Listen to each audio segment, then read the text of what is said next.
பாருங்கள், ஃபிசிக்ஸில் வந்து ஃபோர்ஸ் பார்த்தோம். ஸோ அடுத்த டாபிக் வந்து மோஷன், இயக்கம். சரிங்களா? ஸோ அந்த ஃபோர்ஸோடைய அப்படியே ஒரு பிரதர் மாதிரி தான் இவன். ஃபோர்ஸ் இருந்தால் தான், விசை இருந்தால் தான் இயக்கம் நடைபெறும். சரிங்களா? அப்போ இயக்கம் என்பது என்ன? அது வந்து நேரம் மாற மாற ஒரு பொருளின் நிலை என்னங்க மாறிக்கிட்டே இருக்கும். நேரம் மாற மாற பொருளின் நிலை வந்து மாறிக்கிட்டே இருக்கும். புரிஞ்சுக்கணும். நேரம் மாற மாற பொருளின் நிலை மாறிட்டு இருக்கும். It can object does not change in positions with respect to time. It is set to be stationary. புரியுதா?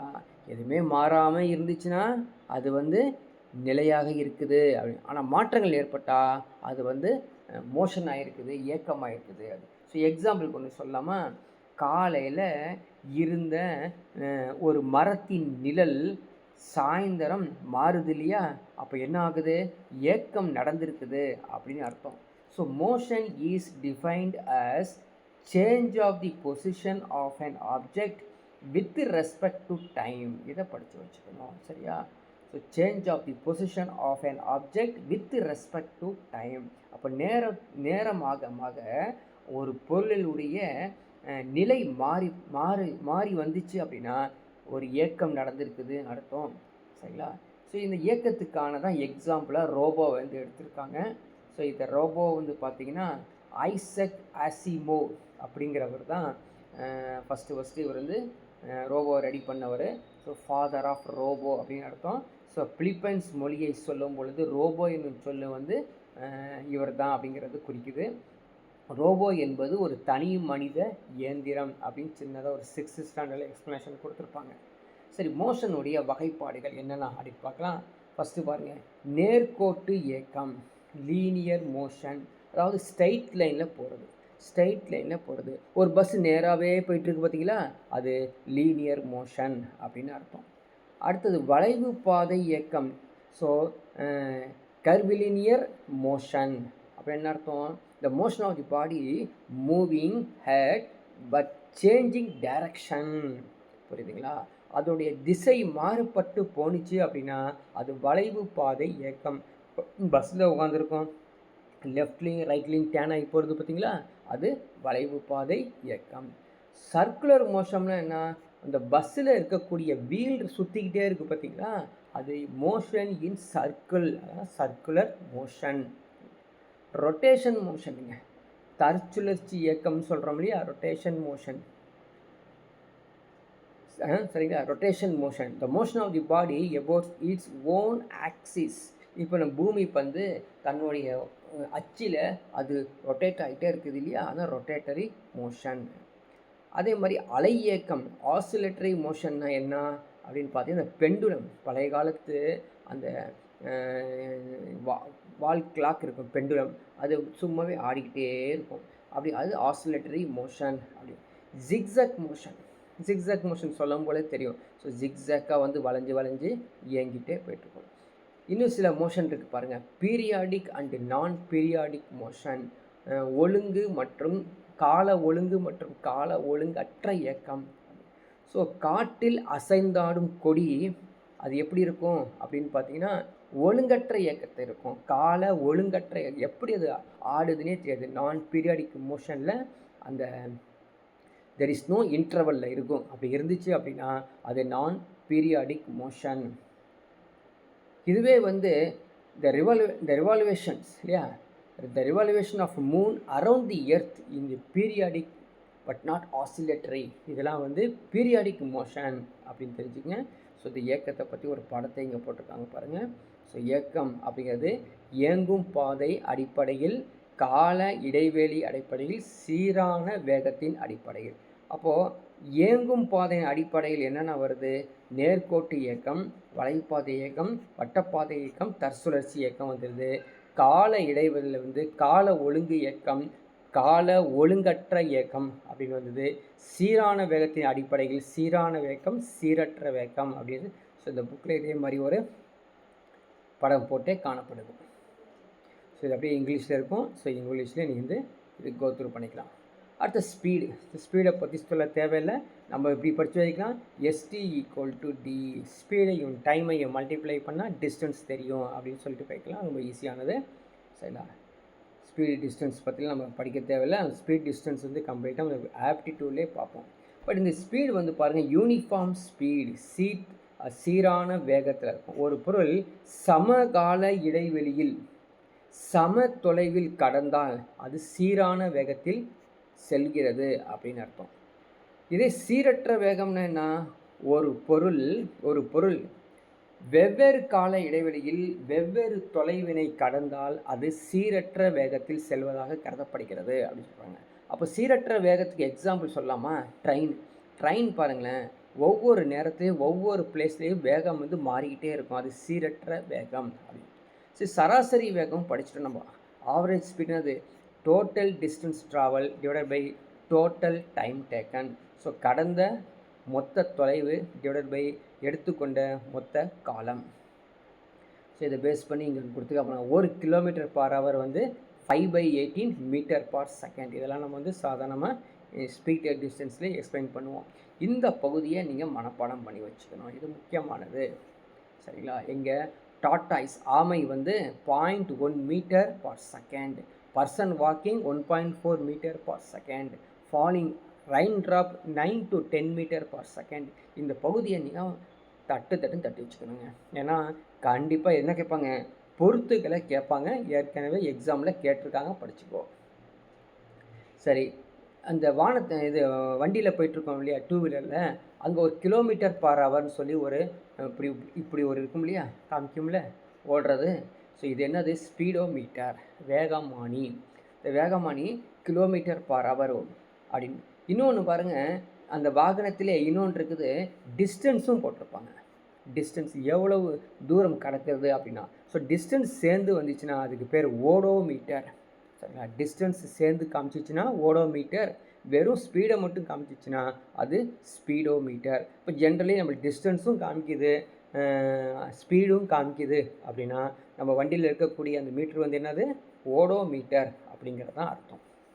அடுத்தது பாருங்கள், டிஸ்டன்ஸ் அண்டு டிஸ்பிளேஸ்மெண்ட். என்ன அது? தொலைவு அல்லது இடப்பெயர்ச்சி அப்படின்னா என்ன? ஸோ தொலைவுனா ஜென்ரலாக உங்களுக்கு தெரியும், எவ்வளோ தூரம் போகிறீங்களோ எல்லா தூரத்தையும் நீங்கள் வந்து அளந்துக்கிட்டிங்கன்னா அதுதான் தொலைவு. சரிங்களா? இடப்பெயர்ச்சி, டிஸ்பிளேஸ்மெண்ட்னா என்ன? ஷார்ட்டஸ்ட்டு டிஸ்டன்ஸுங்க. சரிங்களா? டிஸ்பிளேஸ்மெண்ட் அப்படிங்கிறது ஷார்ட்டஸ்ட்டு டிஸ்டன்ஸ். இப்போ அதுக்கு தான் ஒரு எக்ஸாம்பிள் நான் ஆல்ரெடி உங்களுக்கு சொல்லியிருப்பேன். எப்படி பாருங்கள், நான் எக்ஸாம்பிள் சொல்கிறேன் எப்படின்னு. இப்போ வந்து ஒரு கேரம் போர்டு இருக்குன்னு வச்சுக்கோங்க, எக்ஸாம்பிள். ஸோ கேரம் போர்டில் வந்து நம்ம வந்து இங்கேருந்து ஒரு காயின் இங்கே இருக்குது, இங்கே ஒரு காயினை வச்சு டைரெக்டாக இங்கே அடித்து இந்த காயினை பேக் பண்ணுறோன்னு வச்சுக்கோங்க. இப்படி பேக் பண்ணுறோம். சரிங்களா? ஸோ இப்படி பேக் பண்ணுறது வந்து பார்த்திங்கன்னா நம்ம பிளான் பண்ணி அடிக்கிறோம், ஓகேவா? ஆனால் நம்மளுடைய கை தவறி பட்டு அது பேக் ஆகுதுன்னு வச்சுக்கோங்க, அது ஷார்ட்டஸ்ட்டு டிஸ்டன்ஸில் போய் அது பேக் ஆகிருக்குது அப்படின்னு அர்த்தம். அதாவது அன்பிளான்டு, நமக்கே தெரியாமல் அது அன்பிளான்டாக நடக்கும். இது ஒரு எக்ஸாம்பிள். இன்னொரு எக்ஸாம்பிள் பாருங்கள், அதே மாதிரி ஸ்கொயரில் இருக்குது. நான் இந்த இடத்துல நிற்கிறேன், நான் இங்கே போகணும், இங்கேருந்து இங்கே போகணுங்க, புரியுதா? அப்படி போகிறதுக்கு நான் என்ன பண்ணுவேன்? வழி என்னது? இப்படி போயிட்டு இப்படி போவேன் ஒரு வழி, இப்படி போயிட்டு இப்படி போவேன் ஒரு வழி. ஸோ இதுக்கு பேர் டிஸ்டன்ஸ். சரியா? இதுக்கு பேர் டிஸ்டன்ஸ். ஆனால் இப்படி போனால் இதான் ஷார்ட்டஸ்ட் டிஸ்டன்ஸ், இதுக்கு பேர் தான் டிஸ்பிளேஸ்மெண்ட், இடப்பெயர்ச்சி அப்படின்னு அர்த்தம். புரியுதா? ஸோ அதை படித்து பார்த்தீங்கன்னா உங்களுக்கு டிஸ்பிளேஸ்மெண்ட் பற்றி தெரியும். சரி, both distance and displacement R same unit. நம்ம எஸ்ஐ யூனிட்னா அது மீட்டர் தான் யூஸ் பண்ணுறாங்க அப்படின்னு. அடுத்தது பாருங்கள், நாட்டிக்கல் மைல் அப்படின்னு சொல்லி. நாட்டிக்கல் மைல்னா கடலில் போகும்போது, கடல் மைல் இருக்குது பார்த்தீங்களா, கடலில் வான் வழியிலையோ அல்லது கடல்லையோ போகும்போது அதோடய டிஸ்டன்ஸை நம்ம நாட்டிக்கல் மைல் தான் சொல்லுவோம். ஒரு நாட்டிக்கல் மைல் அப்படிங்கிறது 1.852 கிலோமீட்டர். படித்து வச்சுக்கோ, எங்கேயாவது கேட்டு விட்ருவாங்க. சரிங்களா? இதை தான் நம்ம நாட் அப்படின்னு சொல்லுவோம். நாட். ஸோ ஃப்ளைட்டில் போனாலும் சரி, ஷிப்பில் போனாலும் சரி, எத்தனை நாட் இருக்குது இன்னும் அப்படின்னு சொல்லுவாங்க. நாட்டு என்பது அலகு. அடுத்தது பாருங்கள், ஸோ ஸோ இதில் வந்து இந்த தொலைவு, டிஸ்பிளேஸ்மெண்ட், டிஸ்டன்ஸ் சொன்னோம் பார்த்தீங்களா, அதோட எக்ஸ்ப்ளனேஷன்ஸ் கொடுத்துருக்காங்க. ஸோ நெக்ஸ்ட்டு போகலாம். வெலாசிட்டி, திசை வேகம். சரிங்களா. Displacement is a shortest distance between 2 points சொன்னா இல்லையா, அதான் வந்து displacement. Right. Velocity is the displacement of the body in 1 second. புரியுதா? வாட் இஸ் திசை வேகம்னா என்னங்க? இடப்பெயர்ச்சி டிவைடட் பை எடுத்துக்கொண்ட காலம், அதுதான் திசை வேகம். இடப்பெயர்ச்சி டிவைடட் பை எடுத்துக்கொண்ட காலம், அதான் வந்து திசை வேகம். இதோட யூனிட் வந்து மீட்டர் பார் செகண்ட். எஸ்ஐ யூனிட்டும் என்னது? மீட்டர் பார் செகண்ட், மறந்துடாதுங்க. ஸோ இந்த திசை வேகம் சீரான திசை வேகம் அப்படின்றது யூனிஃபார்ம் வெலாசிட்டி. யூனிஃபார்ம் வெலாசிட்டினா என்ன? A body is set to have uniform velocity. சீரான திசை வேகத்தில் போயிட்டே இருக்கும். சீரான திசை வேகத்தில் சீரான இடப்பெயர்ச்சியில் ஒரு குறிப்பிட்ட நேரத்தில் போய் சேர்ந்துருங்க. எக்ஸாம்பிள் சொல்லப்போனால், லைட் ட்ராவல்ஸ் த்ரூ வேக்குவம். ஒரு வெற்றிடத்தில் ஒளி ஊடுருவது தான் அது சீரான வேகம். சீரற்ற வேகம், நான் யூனிஃபார்ம் வெலாசிட்டிக்கு எக்ஸாம்பிள் நான் ஆல்ரெடி சொன்னேன் இல்லையா, train starting and moving out of the station. சரிங்களா. சராசரி திசை வேகம் வந்து மொத்த இடப்பெயர்ச்சி டிவைடட் பை எடுத்துக்கொண்ட மொத்த காலம். அடுத்த ஒரு முக்கியமானது ஆக்சலரேஷன், முடுக்கம். சரிங்களா. ஸோ முடுக்கம்னு என்ன? திசை வேறுபாடு டிவைடட் பை எடுத்துக்கொண்ட நேரம். திசை வேறுபாடு டிவைடட் பை எடுத்துக்கொண்ட நேரம். Change in velocity divided by time taken, அதான் வந்து முடுக்கம். இதை வந்து எப்படி சொல்கிறோம்? வினாடியில் சொல்லுவோம். இப்போ முடுக்கத்தின் அலகு, எஸ்ஐ அலகு என்னன்னு கேட்பாங்க. மீட்டர் பார் செகண்ட் ஸ்கொயர்லாம் படித்து வச்சுருவோம். Metre per second square. இப்போ பாருங்கள், முடுக்கத்துக்கு விங்கிறது ஃபைனல் வெலாசிட்டி, யூங்கிறது initial velocity divided by time. இதுதான் வந்து இந்த ஆக்சலரேஷன் அப்படிங்கிறது குறிக்குது. இந்த ஆக்சலரேஷன்லேயே வந்து சீரான முடுக்கம் அப்படின்னு இருக்குது.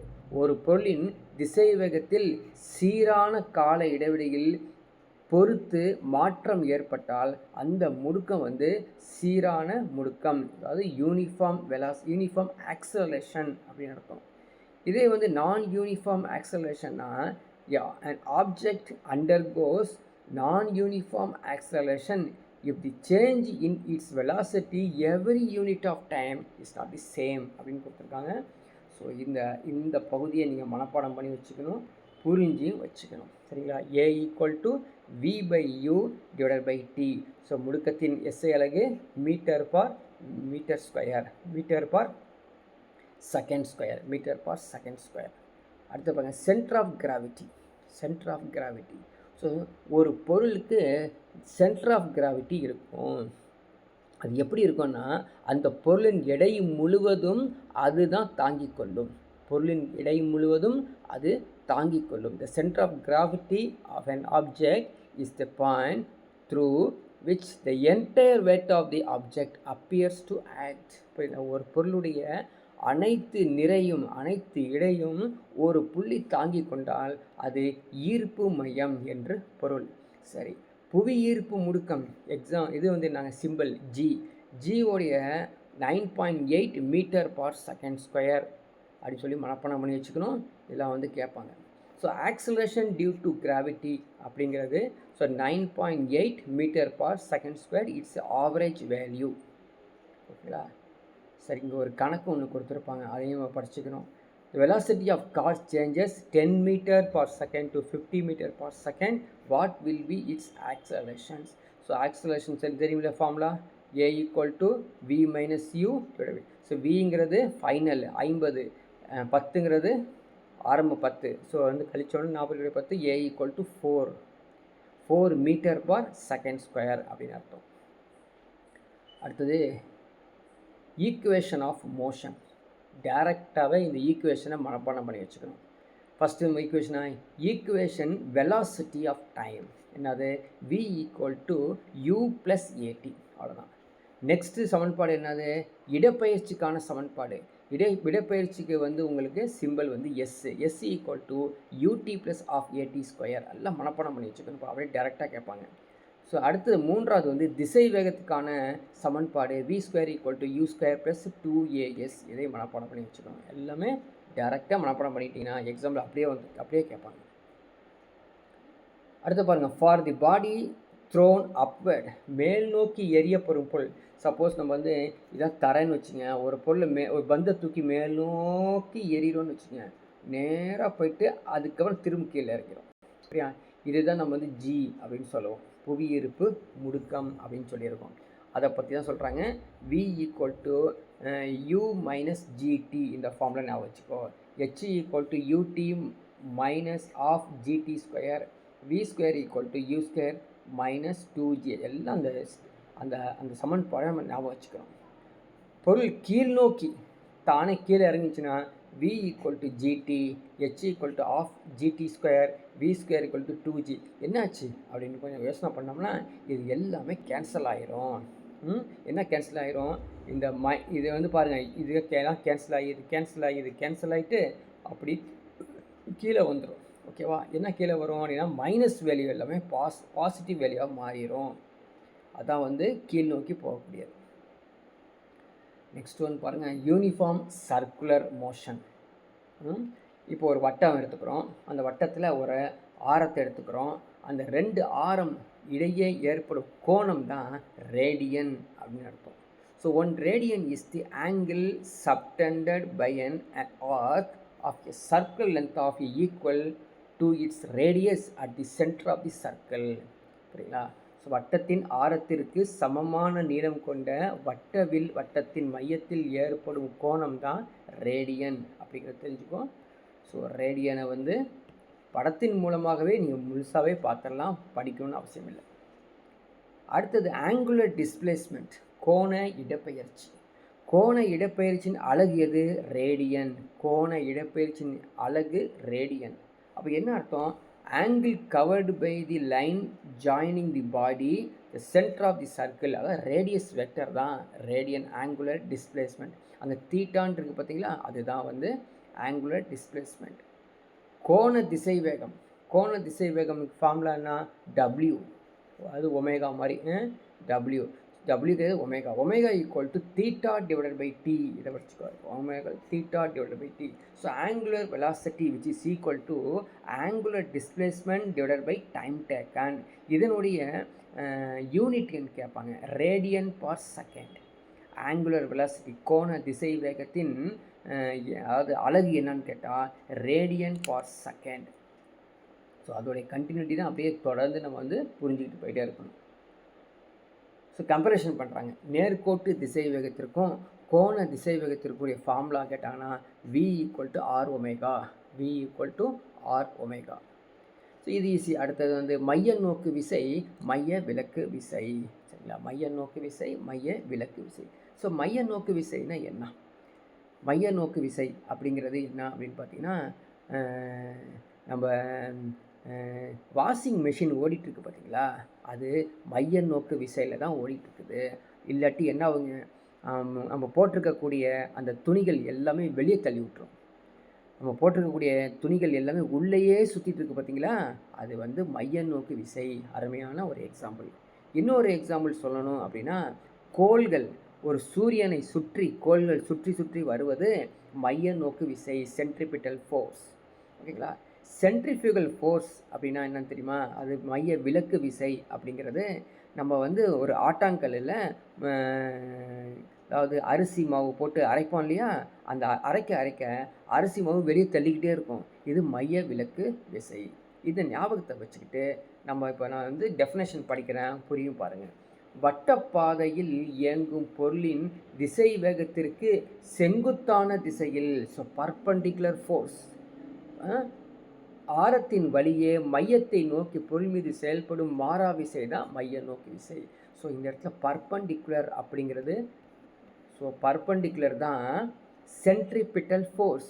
ஸோ சென்ட்ரிபீட்டல் பி பர்பண்டிகுலரை குறிக்குது, ஞாபகம் வச்சுக்கோ. அவ்வளோதான்.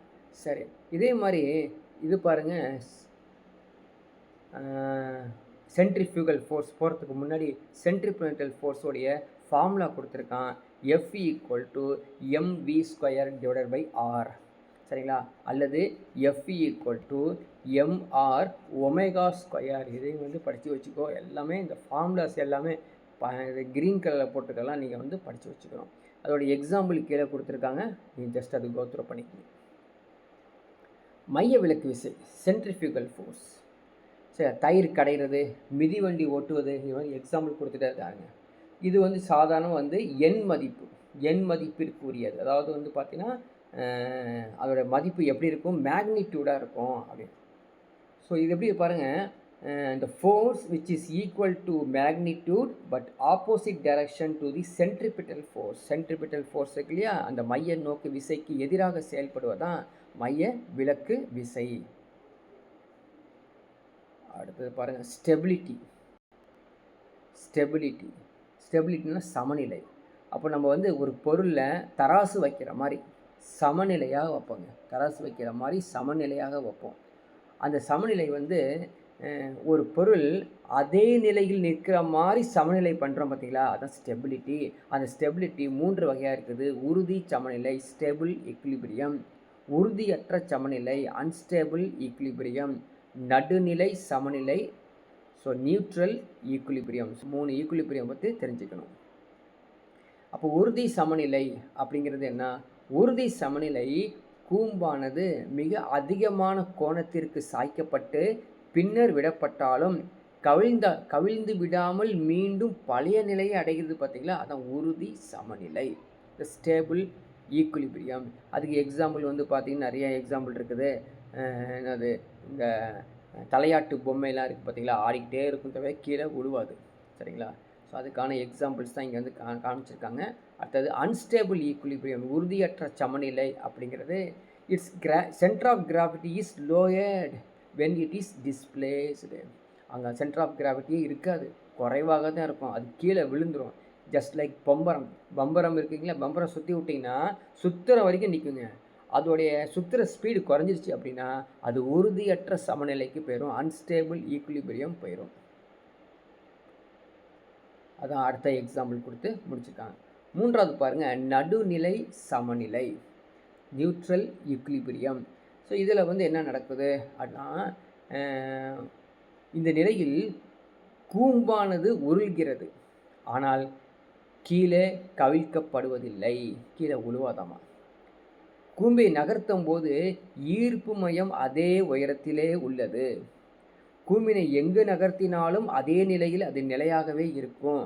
அப்படி இருக்கக்கூடியதான் அது நியூட்ரல் ஸ்டெபிலிட்டி அப்படின்னு அர்த்தம். ஸோ கண்டிஷன் ஃபார் ஸ்டெபிலிட்டி என்னென்ன கண்டிஷன் அப்படின்னு பார்க்குறோம். The lowering its centre of gravity, ஈர்ப்பு மையம் குறைந்த உயரத்தில் அமைந்தால், அது குறைந்த உயரத்தில் அமரக்கூடாது, அப்படி கரெக்டாக இருக்கணும். பொருளின் அடிப்பரப்பின் அதிகரிக்க வேண்டும். So increase the area of its base. Heavy base lower the centre gravity, so object will be stable. A broad base makes the object more stable. பெரிய அளவில் வந்து உட்கார மாதிரி இருந்தால் அந்த ஆப்ஜெக்ட் அப்படியே இருக்கும். ஸோ எக்ஸாம்பிளுக்கு இந்த தஞ்சாவூர் பொம்மையை வந்து எக்ஸாம்பிளாக சொல்லுவாங்க. ஸோ நெக்ஸ்ட்டு பாருங்கள், real life application of centre of gravity. எங்கெங்கெல்லாம் இது பயன்படுத்துகிறோம் அப்படின்னு பாருங்கள். இந்த கார்லாம் இருக்குது இல்லைங்களா, அது சொகுசு பேருந்து, அந்த பேருந்துலாம் வந்து பொருட்கள் வைக்கிறதுக்காக என்ன பண்ணுவாங்க, கீழே அடிப்பகுதியில் ஒரு வந்து இடம் ரெடி பண்ணி வைப்போம். அந்த அடிப்பகுதி ஏன் தெரியுமா, அந்த இடத்துல நீங்கள் வந்து இந்த கூட்ஸ் கேரியர்லாம் வச்சிங்க அப்படின்னா சென்டர் ஆஃப் கிராவிட்டி ஏற்பட்டு ஸ்டெபிலிட்டி ஏற்படும், அதுக்காக கொடுத்துருப்பாங்க. இதே மாதிரி நமக்கு இதுலேயும் பார்க்கலாம், ஃப்ளைட்லேயும் இதே மாதிரி வச்சுருப்பாங்க. So next Newton's law of motion. So நியூட்டனுடைய முதல் விதி என்ன சொல்கிறாங்க, every body continues to be in its state of rest. எல்லா பாடியுமே வந்து அப்படி நிலையாகவே நிற்குங்க. The state of uniform motion along the straight line unless it is acted upon the some external force. வெளியிலேருந்து ஒரு விசை தள்ளாத வரை ஒரு பொருள் ஒரே இடத்தில் நிற்கும். அந்த வெளியிலேருந்து ஒரு விசை வந்தால் அந்த பொருள் நகர ஆரம்பிச்சிடும். அதுதான் வந்து நியூட்டனின் முதல் விதி. சரிங்களா? இது வந்து இந்த வரக்கூடிய ஃபோர்ஸு இனர்ஷியா, நிலைமைத்தன்மை அப்படின்னு சொல்லுவோம். ஸோ இதனால் ஏற்படக்கூடிய ஃபோர்ஸ் எப்படி இருக்கும் அப்படின்னா, it produce or tries to produce the motion of the static body. ஓய்விலும் பொருளிலும் இயக்குவதிலும் என்னங்க, ஒரு இயக்கம் நடைபெற்றே இருக்கும். Stops and tries to stop moving body. So so ஓடக்கூடிய பொருளும் நிற்கக்கூடிய பொருளும் நம்ம ஸ்டாப் பண்ண முடியும். அப்போது இப்போ ஃபோர்ஸ்னால் என்ன தெரிஞ்சுக்கலாம், மேக்னிடியூடு இருக்குது, டைரக்ஷனும் இருக்குது. விசை என்பது எண் மதிப்பையும் குறிக்குது, திசை மதிப்பையும் குறிக்குது. அதனால இது வெக்டார் குவான்டிட்டி அப்படின்னு சொல்லுவோம்.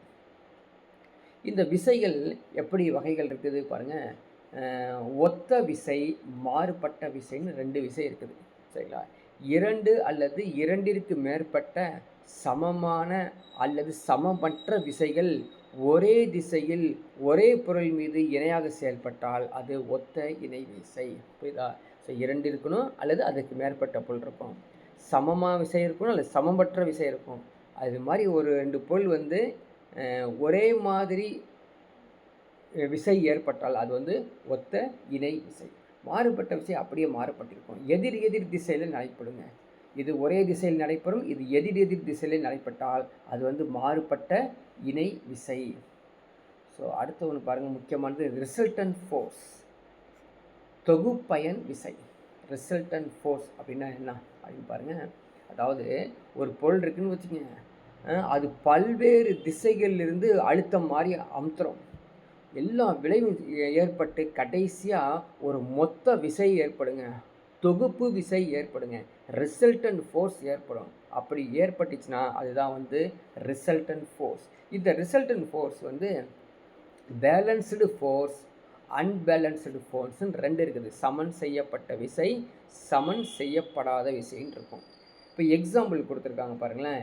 கிணற்றிலிருந்து நீர் எடுக்கிறோன்னு வச்சுக்கேன். கிணற்றிலேருந்து நீர் எடுத்தோன்னா அந்த நெம்புக்கோல்லேருந்து ஏற்படக்கூடிய விசை இருக்கு இல்லையா, அது வந்து சமன் செய்யப்படாத விசை. சமன் செய்யப்படாத விசை. இதுதான் வந்து தொகுப்பயான் விசைக்கு சமமான ஆனால் எதிர் திசையில் செயல்படும் ஒரு விசையானது பொருட்களை சமநிலைக்கு கொண்டு வர உதவுகிறது. இதுதான் வந்து எதிர் சமனி. ஸோ ஈக்குலிபிரியன்ட் அப்படி சொல்கிறோம் இல்லையா. ஸோ அது கூட வந்து அந்த டெஃபினேஷன்ஸை நீங்கள் வந்து கரெக்டாக படிச்சுக்கணும். ஸோ அடுத்த ஒரு பாருங்கள், இந்த தொகுப்பயன் விசையை பேஸ் பண்ணி இந்த ஃபோர்ஸ் எப்படி இருக்கும், F1 + F2 2 சேர்ந்தது தான் தொகுப்பயன் விசை அப்படின்னு சொல்கிறாங்க.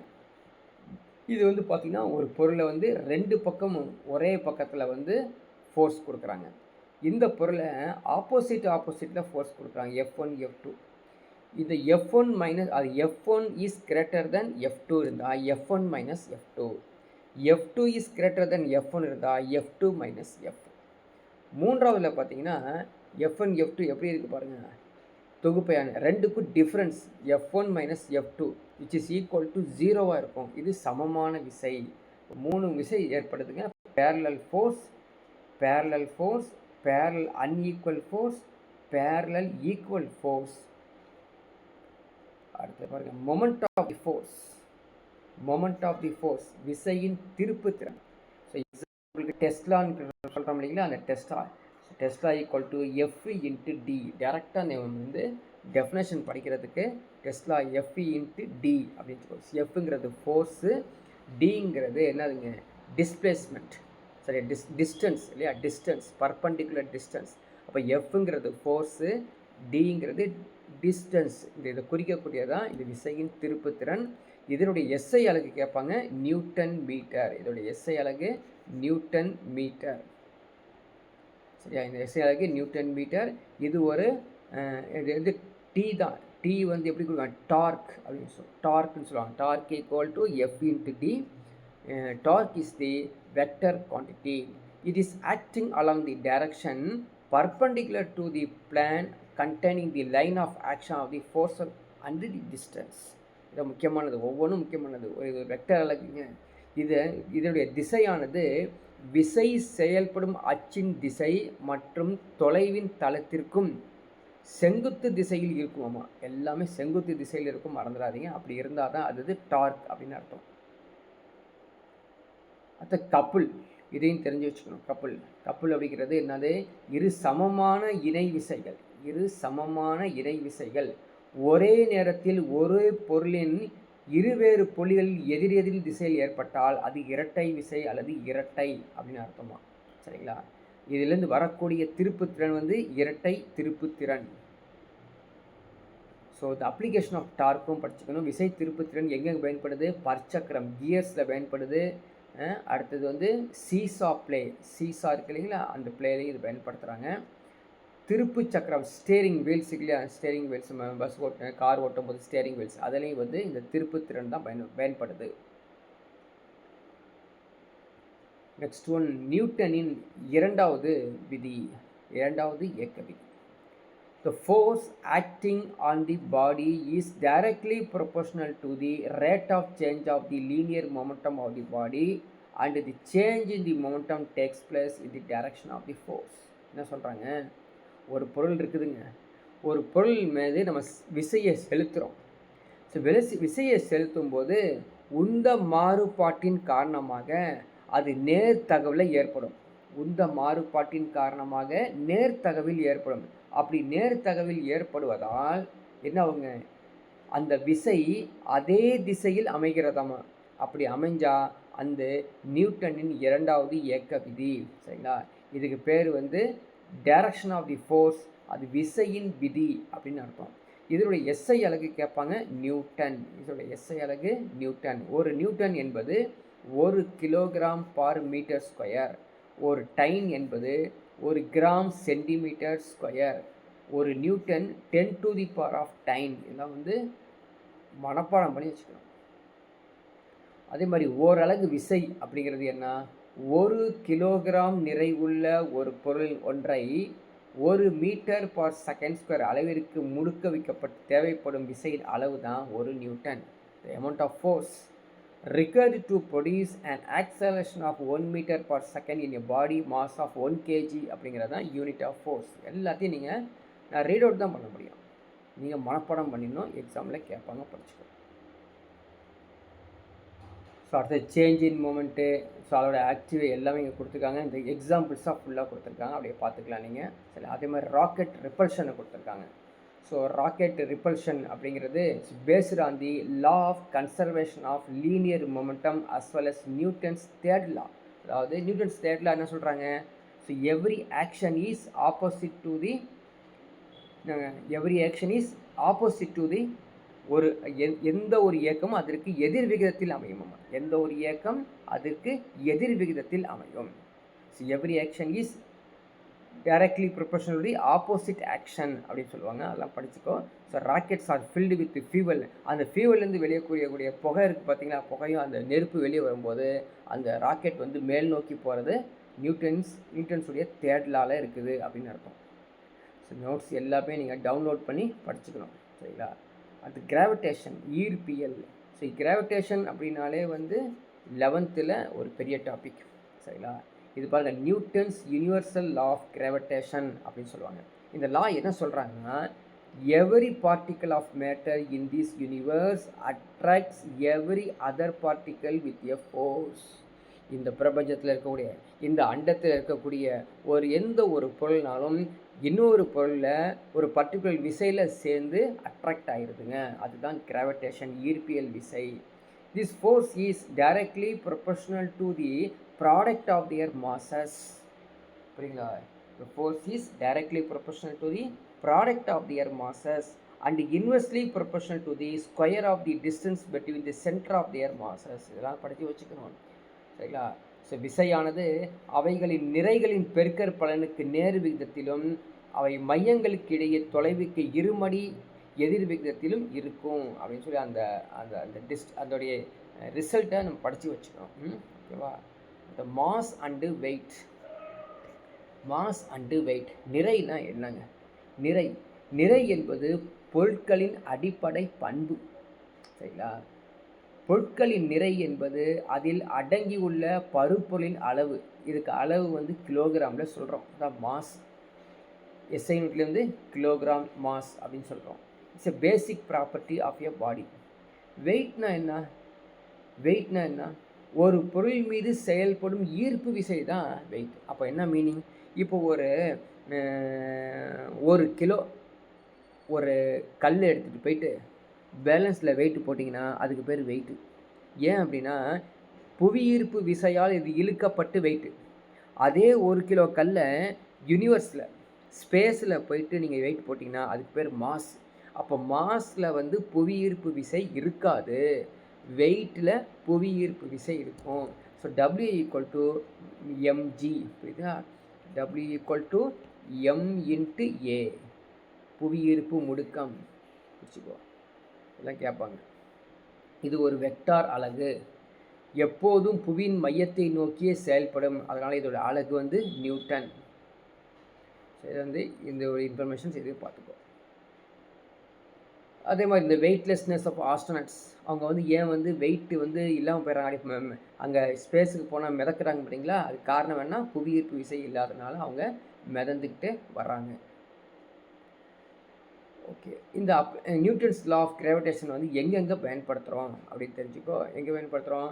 அண்டத்தில் உள்ள விண்பொருட்கள் பரிமாணங்கள் அளவிட இது பயன்படுத்துகிறோமா. புதிய விண்மீன்கள் கோள்களை கண்டுபிடிக்க இந்த விதியை பயன்படுத்துகிறோம்.